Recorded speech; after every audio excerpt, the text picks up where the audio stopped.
So welcome to night 5 of our 6-week introduction to A Course in Miracles. And you guys are very brave to come tonight because tonight we're talking about healing relationships. And as you will listen, healing relationships is something that the ego does not want us to do, because our ego feeds off of what is known in the Course as special relationships. And these are relationships that we feel make us special. So there is a special love. You make me feel really fabulous, so you are special to me. And when you're no longer making me feel fabulous, you now become my special hate. You become the person that I can blame for everything I don't want to look at within myself. So to deliberately look at relationships as a healing opportunity is one of the principal, most powerful parts that the Course in Miracles has to offer us. So I say you're brave because if you've been hearing that this is about healing relationships and your ego's not ready for you to really look at your part in relationships, it will make sure that you come up with all kinds of reasons and excuses to avoid a conversation that can ultimately heal the very thing that keeps it alive, that keeps it active, that keeps it not alive, but it keeps it in power. And it keeps you from being able to really truly feel real love, ultimately. So I want to start off by kind of prepping our mind to look at the titles of some lessons.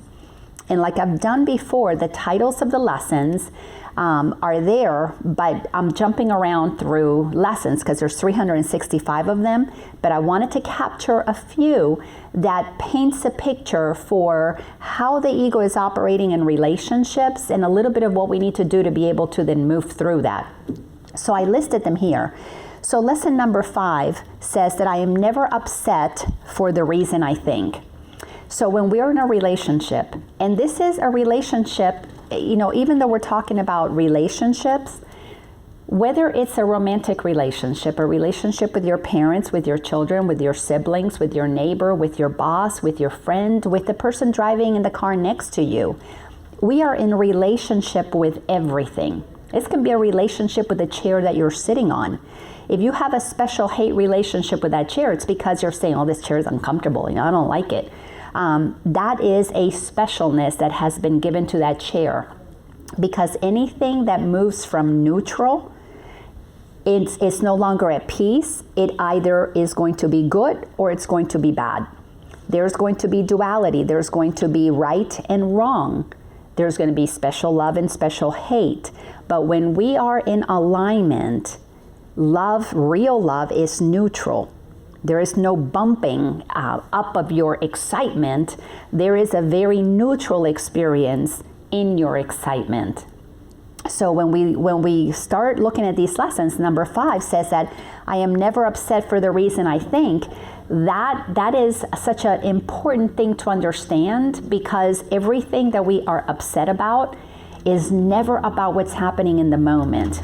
And the reason is because lesson number 7 tells us that we only see the past. So the ego is conditioned by the time we're 10 years old. And remember what I've said in other classes, and I'm going to repeat it in this one for those who are new tonight. Think of your ego as a recorder that got turned on from the moment you were in the womb. And from the moment of conception, there is a feeling about, do I feel safe here or do I not feel safe? So you're at ease and at peace, or you're going to feel tight and tense. Even in the womb, energetically, we can feel these things. So from the moment of conception, we are recording experiences. Feels good, feels bad, feels good, feels bad. Neutral, feels good, feels bad, feels good, feels bad. So there's a separation and a recognition of something that feels better than something else. So from that moment of conception, we are recording experiences, and of course, once we're born and we have experiences with mom and dad, siblings, grandparents that are not so nice, that are not so friendly, that are not so enjoyable, the ego's recording that. But we're also recording how mom treats dad, how dad treats mom, how women behave, how men behave, how adults behave, how children behave. So the ego is creating a recording of all of the experiences, and by the age of about 10 years old, those experiences define how we show up in the world. We understand how we're supposed to show up as a man and as a woman, and we understand how we are supposed to show up as, if you're going to be successful, if you're going to be good, if you're going to be a bad person. All of those things get set up. So we're never upset about the reason we think. Why? Because as adults, we are operating from what already happened in the past, and that's what we're reacting to. So whatever's happening out here is not showing up in a way that matches how I think it should show up based on what I was taught. And even though when we're little, we make a decision based on our experiences that for the future, when we grow up and become adults, we're going to do one of two things. If we liked what we had, we want to repeat it. If we don't like what we had, we want it to be the opposite. So we literally spend the rest of our lives repeating what we liked and avoiding what we didn't like, trying to do the opposite of it. So the ego is constantly trying to recreate in the future, and when we're stepping into the future, something that is a projection of what we loved in the past, what we hated, and want to avoid from the past. So then the next lesson I put up here, 15, is my thoughts are images that I have made. So the thoughts that we have are perceptions, opinions of the world that we have experienced. So our thoughts are like programmed images in our mind that are like solid ideas of the way things should be. Then the next one says 16, I have no neutral thoughts. The ego has no neutral thoughts. Remember, they go up and down, positive, negative. Always, there's always a positive, negative when we're operating with the ego. Number 19 says that I'm not alone in experiencing the effects of my thoughts. And that's because we can all sense when people are agitated. They don't have to say a word. We can feel safe in their presence, or it feels uncomfortable to be around somebody because energetically, we're always putting off a vibe. And whatever it is that you're thinking, I can assure you other people that are close to you know what's going on in your head, because our behavior lets them know, even if we think that we're withholding secrets from them. So when we get into relationships and we're trying to figure out, so-and-so's not talking to me, you can still read what's going on. You may not have the specifics, but you certainly have a good idea of what's happening inside of them. Then we look at the next one that says, number 20, lesson 24, I do not perceive my own best interest. The ego, when you're operating from your ego, you're always in protection mode. So you cannot perceive your own best interest because you're not coming from a place of love, you're coming from a place of fear. And when we're in fear, we block intuition. We're thinking with all the information that got recorded and is in our mind from before we were 10 years old. So we never perceive our own best interest operating from fear. It's impossible because there's no room for intuition to come in. Now you can have fear and you sit in meditation, you quiet the mind, you go inside and you say, God, what would you have me do? Answers are going to come.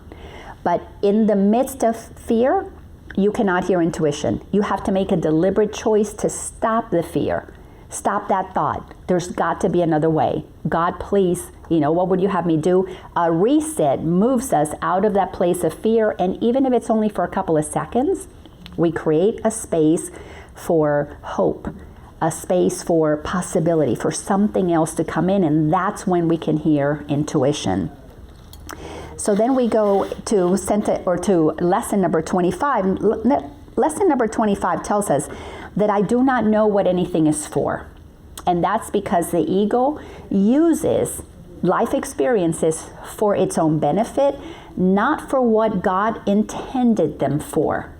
So we do not know what anything is for is a very important lesson to understand while we're moving through understanding that, the process of healing relationships. For anything, any individual healing, but specifically for healing relationships, because we've got to be open to what is God using this situation for. This irritation is an invitation for healing. What could it be inviting me to do? But most of us, when we have an irritation, we have a reaction, we want to run away from the thing that we think is bothering us because we don't know what anything is for. It's a healing opportunity, but not if we run away from it. The next lesson is number 31, which is, I am not a victim of the world I see. When we begin to understand how powerful we are, that we are as God created us, that there is absolutely nothing that can hurt and affect the souls that we are, the eternalness that we are, we will come to the place of recognizing our invulnerability. But until we come to the place that we know our wholeness, we don't know our invulnerability. And relationships help us see when there's issues in it. It helps us see where we have a perceived hole or a dysfunction inside of us, or an area that is lacking, that we're using the relationship to fill that hole, to fix that issue. So this idea of realizing that we're not a victim results in having done quite a fair amount of work with relationships, because in relationships we find our wholeness. Why? Because we had the experience of losing our wholeness in relationships. Our primary relationships are the first ones that we have with mom and dad, siblings, adoptive parents, grandparents, caretakers.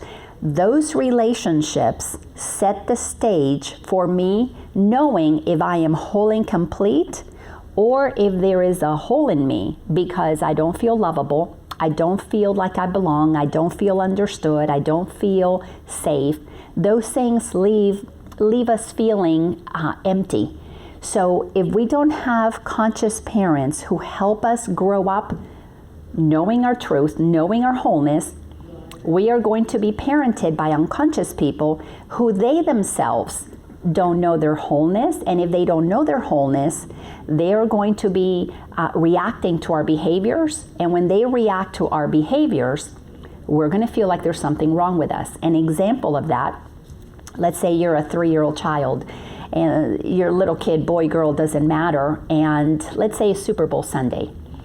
And parents, dad is sitting watching TV. Maybe mom's a big sports fan too, and they're watching television, and they're right at about the very end of the game, and they're tied. And the very last couple of seconds of the game, everything is going to get figured out. And right as this person is getting ready to do this play, this little child that doesn't know anything about football, let's say 2-3 years old, comes into the room crying because it just hurt its finger, it smashed its finger on something. And in that moment that this little kid comes in wanting to be loved, the parents are screaming, "Stop screaming, wait, move it in front of the TV, don't block it. There's that big pass is gonna happen, they're gonna score." And the parents miss what happened on television, and that child gets yelled at. Well, in that moment, that child has just felt like me being me having needs is not important. Mom and dad are upset with me.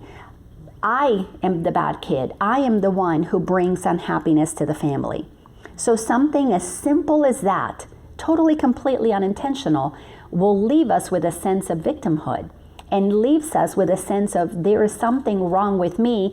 I am then going to have to look for somebody to fill that hole because we don't feel our wholeness when it's not modeled for us, especially if those parents don't correct that soon thereafter, and that stays as an impression that we record. Remember that ego is the recording, all of those beliefs, so that stays in our subconscious mind. So when we begin to realize that we're not victims, we begin to understand that there's nothing to fear. You return to your wholeness, now there's nothing out there that you cannot deal with. And you begin to discover, as lesson 67 tells us, love created me like itself. Because once we're not victims, we're beginning to know the truth of who we are. We're not in a state of fear. We're beginning to see that I am as God created me. And I begin to realize God is love. Love created me like itself. That's part of the process of returning to our wholeness. Lesson 196 says, it can only be myself I crucify. So once you realize that you're not a victim and you begin to have victim-based thoughts, you begin to feel or think that you're less than who you are, you realize, oh, I am the one now who is denying the wholeness that I have been discovering through doing the work that I'm doing. Then we go to lesson 195, is all things are lessons God would have me learn. So when you understand that everything is a lesson, everything is an opportunity to recover your wholeness, you get really excited. Every time there's an irritation, oh, this is a lesson that God wants me to learn. So now instead of crucifying myself, I realize it's a lesson God wants me to learn. No point in making myself wrong or the bad one here. Let me see what is the gift that we can unpack from this situation. Lesson number 70, my salvation comes from me. There's a clear understanding that if only I am crucifying myself, then only I can take myself off the cross. Only I can give up the beliefs that I hold in my mind that tell me that I'm a victim. So this becomes a process of realizing if I'm upset, it's because it's based on the past.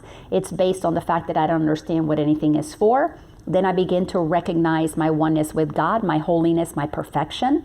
Love creates me like itself. Now, if I'm having thoughts that I'm not that whole and perfect being, then it must be me doing it to myself. So this is a big journey of personal responsibility. And we're going to see how this plays out in relationships as we keep going.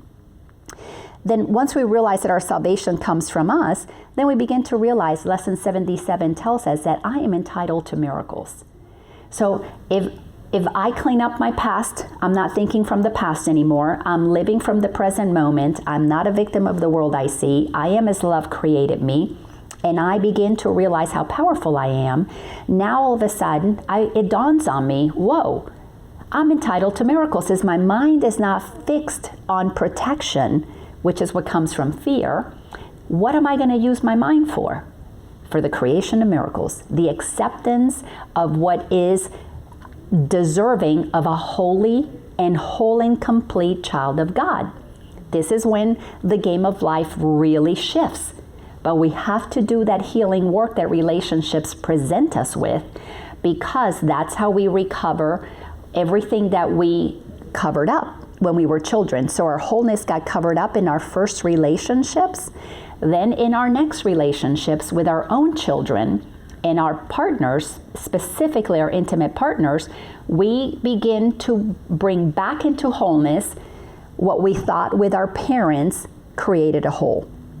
So we literally have to create a major bridge from childhood into adulthood, and literally through the relationships, we're healing our wounded child within and putting ourselves back on the path to wholeness. And we've talked about the bridge here, so I'll make sure that I show you that in as we go through tonight.